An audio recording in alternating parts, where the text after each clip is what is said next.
ಅಂಬೇಡ್ಕರ್ ಯುವಕ ಮಂಡಳಿ ಆಯೋಜಿಸಿದ ಭಗವಾನ್ ಬುದ್ಧ ಜಯಂತ್ಯೋತ್ಸವ ಮತ್ತು ಡಾಕ್ಟರ್ ಬಿಆರ್ ಅಂಬೇಡ್ಕರ್ ಅವರ 134ನೇ ಜಯಂತ್ಯೋತ್ಸವಾಚರಣೆ. ಜಗತ್ತಿಗೆ ಶಾಂತಿಯ ಸಂದೇಶ ಸಾರಿದ ಬುದ್ಧ. ಜಗತ್ತಿಗೆ ಶಾಂತಿ, ಸಮಾನತೆ, ಸರಳತೆ, ಕಾರುಣ್ಯ ಸಂದೇಶ ನೀಡಿದ ಗೌತಮ್ ಬುದ್ಧ ಇವರು ಆದರ್ಶಗಳನ್ನು ಜೀವನದಲ್ಲಿ ಅಳವಡಿಸಿಕೊಳ್ಳಬೇಕು ಎಂದು ಇಂಡಿ ಶಾಸಕ ಯಶವಂತರಾಯಗೌಡ ಪಾಟೀಲ್ ಅವರು ಹೇಳಿದ್ದಾರೆ. ಡಾಕ್ಟರ್ ಬಿಆರ್ ಅಂಬೇಡ್ಕರ್ ಯುವಕ ಮಂಡಳಿ ಆಯೋಜಿಸಿದ ಭಗವಾನ್ ಬುದ್ಧ ಜಯಂತ್ಯೋತ್ಸವ ಉದ್ಘಾಟಿಸಿ ಅವರು ಮಾತನಾಡಿದರು. ಸಮಾಜದಲ್ಲಿ ಮೂಢನಂಬಿಕೆ, ಅಸಮಾನತೆ, ಸಂಪ್ರದಾಯಗಳು ಸಾಕಷ್ಟು ಜಟಿಲವಾಗಿದ್ದವು. ಆದರೆ ಗೌತಮ್ ಬುದ್ಧರು ಸರಳತೆಯ ಮಾರ್ಗವನ್ನು ತೋರಿಸಿದ ಮಹಾನ್ ದಾರ್ಶನಿಕ ಪುರುಷ. ಡಾಕ್ಟರ್ ಬಿಆರ್ ಅಂಬೇಡ್ಕರ್ ಅವರು ಇಡೀ ವಿಶ್ವ ಶ್ರೇಷ್ಠ ವ್ಯಕ್ತಿಗಳಲ್ಲಿ ಪ್ರಥಮ ಪಂಕ್ತಿಯಲ್ಲಿ ಮೇರು ಪರ್ವತ ಇರುವ ಅನೇಕ ಧರ್ಮಗಳ ಬಗ್ಗೆ ಅಧ್ಯಯನ ಮಾಡಿ ಯಾವ ಧರ್ಮ ಸರಳ ಎಂಬುದನ್ನು ಅರಿತು ಜಿಡ್ಡುಗಟ್ಟಿದ ಧರ್ಮಗಳ ಕಡೆ ವಾಲದೆ ಸರಳ ಮಾರ್ಗ ತೋರಿಸಿದ ಬುದ್ಧ ಧರ್ಮ ಸ್ವೀಕರಿಸಿದ ತನ್ನ ಜನತೆಗೆ ಸರಳ ಮಾರ್ಗ ಹಾಕಿಕೊಟ್ಟಿದ್ದಾರೆ. ಬುದ್ಧ ಒಬ್ಬ ರಾಜವಂಶಸ್ಥ, ಆದರೆ ಜೀವನದಲ್ಲಿ ಯಾವುದೇ ಶಾಶ್ವತ ಅಲ್ಲ ಎಂಬುದನ್ನು ಅರಿತು ಆಸೆಯೇ ದುಃಖಕ್ಕೆ ಮೂಲ ಕಾರಣ, ಆಸೆಯೇ ನಾಶವೇ ಸಂತೋಷಕ್ಕೆ ಕಾರಣ ಎಂಬ ನಿಜ ಅರಿತವರು ಇವರ ತತ್ವಗಳನ್ನು ಸರ್ವಕಾಲಿಕ ಸತ್ಯವಾಗಿದೆ ಎಂದರು. ತಾಲೂಕು ಗ್ಯಾರಂಟಿ ಯೋಜನೆಗಳ ಅಧ್ಯಕ್ಷ ಪ್ರಶಾಂತ್ ಕಾಳೆ ಕಾರ್ಯಕ್ರಮವನ್ನು ಉದ್ದೇಶಿಸಿ ಮಾತನಾಡಿದರು. ಭೀಮಾಶಂಕರ್ ಮುರ್ಮನ್, ಸುನಿಲ್ ಕಾಲೆಭಾಗ್, ಶಿವಾನಂದ್ ಮುರ್ಮನ್, ಸಾಗರ್ ಕಾಳೆ, ಧನ್ರಾಜ್ ಕಾಲೆಭಾಗ್, ರಾಜು ಹಾದಿಮನಿ, ವಿನೋದ್ ಕಾಳೆ, ಕೇತನ್ ಕಾಲೆಭಾಗ್, ಸಿದ್ಧಾರ್ಥ್ ಹಳ್ಳದಮನಿ, ಮಿಲ್ಲಿಂದ್ ಹೊಸಮನಿ ಮತ್ತಿತರರು ಉಪಸ್ಥಿತರಿದ್ದರು.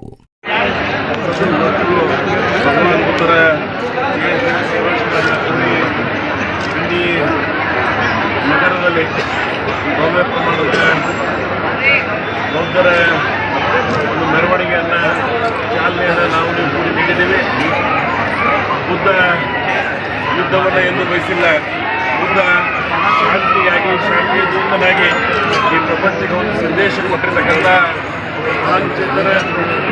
ಇಡೀ ಪ್ರಪಂಚದಲ್ಲಿ ಈಕ್ವಾಲಿಟಿ, ಸಮಾನತೆಯ ಸಂದೇಶವನ್ನು ಯಾರಾದರೂ ಸಾರಿದ್ರೆ ಅದು ಭಗವಾನ್ ಬುದ್ಧರು ಸಾರಿದ್ದಾರೆ ಅಂತ ಹೇಳಿ ಭಾಳ ಅಭಿಮಾನದಿಂದ ನಾವೆಲ್ಲ ಹೇಳಬೇಕಾಗ್ತದೆ.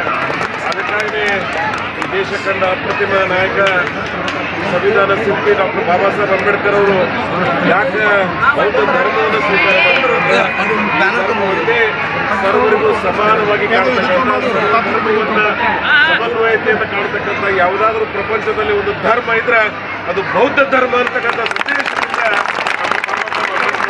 ಸ್ವೀಕಾರ ಮಾಡಿದ್ರು. ಅದಕ್ಕಾಗಿಯೇ ಮಾನವೀಯ ಮೌಲ್ಯಗಳಿರೋರನ್ನ, ಸರ್ವರನ್ನ ತುಟ್ಟಿಸ್ತಕ್ಕಂಥ, ಯಾರಲ್ಲಿ ವಿವೇಕ ವಿವೇಚನೆ ಇದೆ ಅವರ ಬುದ್ಧನ ಬಗ್ಗೆ ಬಹಳ ವಿಶೇಷವಾದಂಥ ಗೌರವದಿಂದ ನಾವೆಲ್ಲ ಕಾಣಬೇಕಾಗ್ತದೆ. ಬುದ್ಧನ ಸಂದೇಶ ಅಂದು ಪ್ರಸ್ತುತ, ಇವತ್ತು ಪ್ರಸ್ತುತ, ಎಂದೆಂದಿಗೂ ಸಹಿತ ಅದು ಪ್ರಸ್ತುತವಾಗಿರ್ತದೆ ಅಂತಕ್ಕಂಥ ಮಾತನ್ನು ಹೇಳಿ ಬುದ್ಧನ ಚಿಂತನೆಯನ್ನ ನಾವೆಲ್ಲ ನಮ್ಮ ಭಾಗದಲ್ಲಿ ಸದಾ ಅದನ್ನು ಪ್ರತಿಬಿಂಬಿಸ್ತಕ್ಕಂಥ ಪ್ರಯತ್ನ ಮಾಡೋದು. ಬಹಳ ಶಾಂತಿಯಿಂದ, ಪ್ರೀತಿಯಿಂದ, ಸಹಬಾಳ್ವೆಯಿಂದ ನಾವ್ಯಾರು ಕೂಡ ಯಾವುದೇ ಧರ್ಮದಲ್ಲಿ, ಯಾವುದೇ ಸಮುದಾಯದಲ್ಲಿ ಅರ್ಜಿ ಹಾಕಿ ಹುಟ್ಟಿಲ್ಲ. ಅದರಲ್ಲಿ ಹುಟ್ಟಿದ್ದೀವಿ. ಎಲ್ಲ ಧರ್ಮಗಳನ್ನ ಸಮಾನವಾಗಿ ಕಾಣ್ತಕ್ಕಂಥ ಆ ವಿಶೇಷವಾದಂಥ ಭಾವನೆಗಳು ನಮ್ಮಲ್ಲಿರ್ಬೇಕು. ಅದು ಮನುಷ್ಯ ಧರ್ಮ. ಆ ಪ್ರಕಾರ ನಾವೆಲ್ಲ ಬಾಳಿ ಬದುಕೋಣ ಅಂತಕ್ಕಂಥ ಮಾತನ್ನು ಹೇಳಿ, ಭಗವಾನ್ ಬುದ್ಧರ ಇತಿಹಾಸ ಬರೀ 2 ನಿಮಿಷ 10 ನಿಮಿಷ ಹೇಳಕ್ಕೆ ಸಾಧ್ಯ ಇಲ್ಲ. ಈ ಪ್ರಪಂಚದಲ್ಲಿ ಒಂದು ಶ್ರೇಷ್ಠ ಚಿಂತನೆಯನ್ನು ಮಾಡಿರ್ತಕ್ಕಂಥ ಒಬ್ಬ ಮಹಾನ್ ಚಿಂತನಕಾರ, ಮಹಾನ್ ತ್ಯಾಗಜೀವಿ, ಒಬ್ಬ ಮಹಾರಾಜ ತ್ಯಾಗ ಮಾಡಿ ಸಮಾಜಕ್ಕಾಗಿ, ಜನರಿಗಾಗಿ ತಮ್ಮ ಬದುಕನ್ನು ಸಮರ್ಪಣೆ ಮಾಡಿರ್ತಕ್ಕಂಥ ಆ ಮಹಾನ್ ಚೇತನನ್ನ ಇಷ್ಟು ಪ್ರಮಾಣದಲ್ಲಿ ಗೌರವ ಸಲ್ಲಿಸ್ತಾ ಇದ್ದೀರಿ. ಇವತ್ತೇನು ಗೌರವ ಸಲ್ಲಿಸ್ತಾ ಇದ್ದೀರಿ, ನಿಮ್ಮ ಹೃದಯವಂತಿಕೆಗೆ ಇಡೀ ಕ್ಷೇತ್ರದ ಜನರ ಪರವಾಗಿ ಅಭಿನಂದನೆಯನ್ನು ಸಲ್ಲಿಸಬೇಕಾಗ್ತದೆ. ಇಡೀ ನಗರದ ಜನ ಯಾವಾಗಲೂ ಸಹಿತ ಹೃದಯ ವೈಶಾಲ್ಯತೆಯನ್ನು ತೋರಿಸ್ಕೊಂಡಿದ್ರೆ ಅಂತ ಎಲ್ಲ ಮಹಾನ್ ಚೇತನ ಯುಗ ಪುರುಷರನ್ನ ಸದಾ ಪ್ರೀತಿಯಿಂದ ಕಂಡಿರ್ತಕ್ಕಂಥ ಚಿಂತನೆ ಇಂಡಿಯವ್ರನ್ನ ನೋಡಿ ಬೇರೆಯವ್ರು ಕಲಿಬೇಕು ಅಂತಕ್ಕಂಥ ವಾತಾವರಣ ಸೃಷ್ಟಿ ಮಾಡಿದ್ದೀರಿ. ಕರ್ನಾಟಕ ಸರ್ಕಾರದ ಪ್ರತಿನಿಧಿಯಾಗಿ ನಿಮಗೆ ವಿಶೇಷವಾದಂಥ ಅಭಿನಂದನೆಗಳನ್ನು ಸಲ್ಲಿಸ್ತೀನಿ. ಈ ಭಾಗದಲ್ಲಿ ಮಾತೃತ್ವದಿಂದ ನಾವೆಲ್ಲರೂ ಪ್ರೀತಿ ವಿಶ್ವಾಸದಿಂದ ಬದುಕ್ತಕ್ಕಂಥ ವಾತಾವರಣ ನಿರ್ಮಾಣ ಮಾಡೋಣ. ಇನ್ನೊಮ್ಮೆ ಬುದ್ಧರನ್ನ ಸ್ಮರಿಸ್ತಕ್ಕಂಥ ಕಾರ್ಯದಲ್ಲಿ ಭಾಗಿಯಾಗಲಿಕ್ಕೆ ಅವಕಾಶ ಮಾಡಿಕೊಂಡಿರ್ತಕ್ಕಂಥ ಎಲ್ಲ ಸಂಘಟಕರಿಗೆ, ಎಲ್ಲ ಬೌದ್ಧ ಅಭಿಮಾನಿಗಳಿಗೆ ನಾನು ವಿಶೇಷವಾದಂಥ ಅಭಿನಂದನೆಗಳನ್ನು ಸಲ್ಲಿಸ್ತೀನಿ. ನಿಮ್ಮ ಪ್ರೀತಿ, ನಿಮ್ಮ ವಿಶ್ವಾಸ, ಸಹಬಾಳ್ವೆ, ಅದ್ರ ಜೊತೆಗೆ ಈ ದೇಶದಲ್ಲಿ ಇವತ್ತು ಕಂಡು ಕೇಳಲಾರದಂಥ ಒಂದು ಯುದ್ಧ ವಾತಾವರಣ ಸೃಷ್ಟಿಯಾಗಿದೆ. ಮಾನವ ಏನು ಒಂದು ಬದುಕಿದೆ, ಇದು ಎಂದೂ ಪರಿಹಾರ ಅಲ್ಲ. ಆದರೆ ನಮ್ಮ ಶತ್ರು ರಾಷ್ಟ್ರ ಇವತ್ತು ನಮ್ಮ ಮೇಲೆ ದಾಳಿ ಎದ್ದು ಅಮಾಯಕರನ್ನ ಬಲಿ ತಗೊಂಡಾಕ್ರ ಅನಿವಾರ್ಯವಾಗಿ ನಮ್ಮ ದೇಶ ಅದನ್ನು ಇವತ್ತು ಪ್ರತಿಭಟಿಸ್ತಾ ಇದೆ.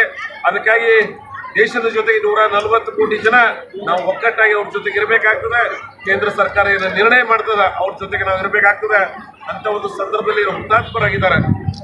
ಇಂಡಿ ಭಾಗದ ಸರ್ವ ಜನರ ಪರವಾಗಿ ಆ ಕುಟುಂಬಗಳಿಗೆ ಏನವರಿಗೆ ನೋವಾಗಿದೆ, ನಾನು ಅವರಿಗೆ ಆ ಭಗವಂತ, ಆ ಬುದ್ಧ, ಆ ಮಹಾವೀರ ಅವರೆಲ್ಲರಿಗೂ ಆ ಸಮಾಧಾನ, ನೆಮ್ಮದಿ, ಅವ್ರಿಗೇನು ನೋವು ಉಂಟಾಗಿದೆ ಅದನ್ನು ಬಳಸ್ಕೊಂಡ ಶಕ್ತಿ ಆ ಕುಟುಂಬಗಳಿಗೆ ನೀಡಲಿ ಅಂತ ಪ್ರಾರ್ಥನೆ ಮಾಡಿ, ಆ ಎಲ್ಲ ಹುತಾತ್ಮರು ಭಗವಂತ ನಮ್ಮೆಲ್ಲರಿಗೂ ಜನ್ಮ ಕೊಟ್ಟಿದ್ದಾನೆ. ಒಂದು ದಿವಸ ನಾವೆಲ್ಲರೂ ನಿರ್ಗಮಿಸ್ತೀವಿ. ಆದರೆ ಇತಿಹಾಸದ ಏನು ಇವರು ನಿರ್ಗಮಿಸಿದಾರೆ, ಇವರಿಗೆ ನಾಗರಿಕ ಸಮಾಜ ಹೃದಯವಂತಿಕೆಯಿಂದ ಅವರ ಗೌರವಿಸಬೇಕಾಗ್ತದೆ. ಸದಾ ನಾವು ಸ್ಮರಿಸಬೇಕಾಗ್ತದೆ. ಹುತಾತ್ಮರ ಅಂತೇಳಿ ಸ್ವಾತಂತ್ರ್ಯ ತೋರ್ಪಡಿಸ್ಕೊಟ್ಟಿದ್ದೀವಿ ನಾವು. ಬ್ರಿಟಿಷರನ್ನ ಒದ್ದೋಡಿಸಿ ಇವತ್ತು ಸ್ವಾತಂತ್ರ್ಯದಿಂದ ಸ್ವಾಭಿಮಾನದಿಂದ ಬದುಕ್ತಾ ಇದ್ರೆ ಇಂಥ ಹುತಾತ್ಮರ ಯುಗ ಪುರುಷರ ಕೊಡುಗೆ ಅನ್ನೋದನ್ನ ನಾವೆಲ್ಲ ನೆನಪಿಸ್ಕೋಬೇಕಾಗ್ತದೆ. ಅಂತ ಚಿಂತನೆಯಿಂದ ಈ ದೇಶಕ್ಕೆ ಸ್ವಾತಂತ್ರ್ಯ ಕೊಟ್ಟಂತ ಎಲ್ಲ ಮಹಾನುಭಾವರನ್ನ, ಇಂಥ ಯುಗ ಪುರುಷರನ್ನ, ಮಹಾನ್ ಚೇತನರನ್ನ ಸದಾ ಸ್ಮರಿಸ್ತಕ್ಕಂಥ ಪ್ರಯತ್ನ ನಮ್ಮ ಭಾಗದಲ್ಲಿ ನಾವೆಲ್ಲರೂ ಕೂಡಿ ಮಾಡೋಣ ಅಂತಕ್ಕಂಥ ಮಾತನ್ನು ಹೇಳಿ, ಇಷ್ಟು ಭವ್ಯ ಪ್ರಮಾಣದಲ್ಲಿ ನಾವೇನು ಈ ಕಾರ್ಯಕ್ರಮವನ್ನು ಆಯೋಜನೆ ಮಾಡಿದರೆ ನಾನು ವಿಶೇಷವಾಗಿ ಬಹಳ ಸಂತೋಷದಿಂದ ಇವತ್ತು ಈ ಕಾರ್ಯಕ್ರಮದಲ್ಲಿ ಭಾಗಿಯಾಗಿದ್ದೀವಿ. ಇವತ್ತು ಬುದ್ಧನ ಚಿಂತನೆಗಳನ್ನು, ಬುದ್ಧನ ವಿಚಾರಧಾರೆಗಳನ್ನು ನಾವು ಸದಾ ನಮ್ಮ ಜೀವನದಲ್ಲಿ ಅಳವಡಿಸಿಕೊಂಡು ಶಾಂತಿಯಿಂದ, ಸಹಬಾಳ್ವೆಯಿಂದ ಮತ್ತು ಈಕ್ವಾಲಿಟಿ, ಸಮಾನತೆ ನಮ್ಮ ಜೀವನದ ಭಾಗ ಆಗಬೇಕು. ಸರ್ವ ಧರ್ಮಗಳು ನಮ್ಮನ್ನ ಪ್ರೀತಿಸ್ತಕ್ಕಂಥ ವ್ಯವಧಾನ ನಮ್ಮದಾಗಬೇಕು. ಅದು ಮನುಷ್ಯ ಧರ್ಮದ ಮುಖಾಂತರ ನಾವೆಲ್ಲ ಮಾಡ್ತಕ್ಕಂಥ ವಾತಾವರಣ ಮಾಡೋಣ ಅಂತಕ್ಕಂಥ ಮಾತನ್ನು ಹೇಳಿ, ಇಲ್ಲಿ ತಾಯಂದ್ರು ಬುದ್ಧನ ಮೇಲೆ ವಿಶೇಷವಾದಂಥ ಪ್ರೀತಿಯಿಂದ ಬುದ್ಧನ ಸಂದೇಶಗಳನ್ನು ನಾವೆಲ್ಲ ಸೂಕ್ಷ್ಮವಾಗಿ ಗಮನಿಸಿದ್ರೆ ಭವ್ಯ ಪರಂಪರೆ ಇದೆ. ಆ ಭವ್ಯ ಪರಂಪರೆಯಲ್ಲಿ ನಾವೆಲ್ಲ ಕೂಡಿ ಬಾಳೋಣ ಅಂತಕ್ಕಂಥ ಮಾತನ್ನು ಹೇಳಿ, ಇನ್ನೊಮ್ಮೆ ಈ ಕಾರ್ಯಕ್ರಮದಲ್ಲಿ ಬಂದು ಬುದ್ಧರಿಗೆ ಮತ್ತು ಬಾಬಾ ಸಾಹೇಬ್ ಅಂಬೇಡ್ಕರ್ ಅವರಿಗೆ ಮತ್ತು ಹುತಾತ್ಮರಿಗೆ ಮತ್ತು ತಮ್ಮೆಲ್ಲರಿಗೆ ಕಾಣ್ತಕ್ಕಂಥ ಅವಕಾಶ ಮಾಡಿಕೊಟ್ಟಿದ್ದಾರೆ. ಈ ಸಂಘಟಕರಿಗೆ ನಾನು ಇನ್ನೊಮ್ಮೆ ಬಹಳ ವಿಶೇಷವಾದಂಥ ಅಭಿನಂದನೆಗಳನ್ನು ಸಲ್ಲಿಸಿ ನನ್ನ 4 ಮಾತುಗಳನ್ನು ಮುಗಿಸ್ತಾ ಇದ್ದೀನಿ. ಜೈ ಹಿಂದ್.